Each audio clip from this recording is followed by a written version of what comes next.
As we continue to follow all of the developments in terms of the escalating conflict on the ground in the Middle East, we are also tracking all of the impacts that it's having globally, specifically when it has to do with the prices of oil and how consumers are going to be seeing and feeling that impact.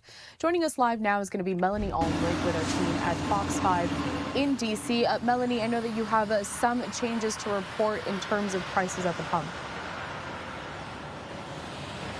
That's right. So what's happening, of course, a lot of analysts watching carefully the futures market. The price of a barrel of oil now topping $100 a barrel. And that is sort of that benchmark. Is once we go above that, people are really going to start to feel it in their pockets. And that's because, obviously, that all trickles down to gas prices. Now, we know that in the last week alone, the price went up 50 cents a gallon for regular gas retail. And we're looking at this. They're saying if these future jumps hold, they're looking at a possible 30% price spike even just today. And they say that would be the largest percentage-wise increase in oil futures ever. So what we're seeing here, the national price is now about $3.45 a gallon. We're in Manassas, Virginia, a little below the national average. But of course, so much of this varies depending from one side of the street to the other, even what you pay for your state and local taxes as well. But no doubt that this is a problem for people and that it's going to be getting worse before it gets better. We do know that pain at the pump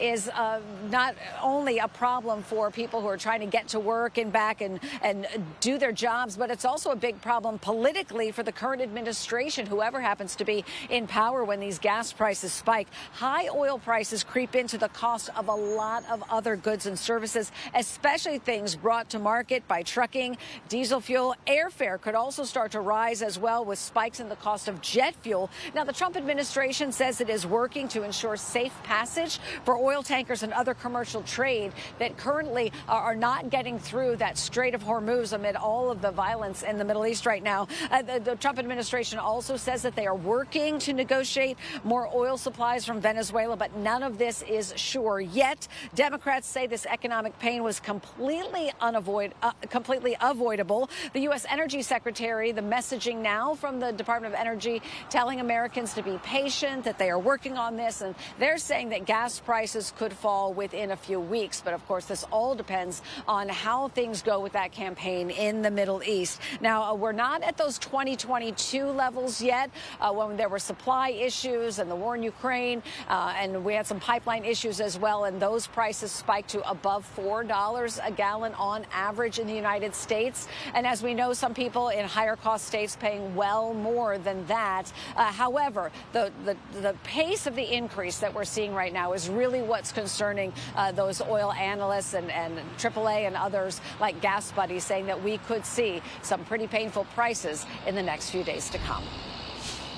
All right, Melanie, thank you so much for joining us here just to bring us all of those updates. Melanie Alnwick with our team live in Fox 5 DC. We'll check in with you soon.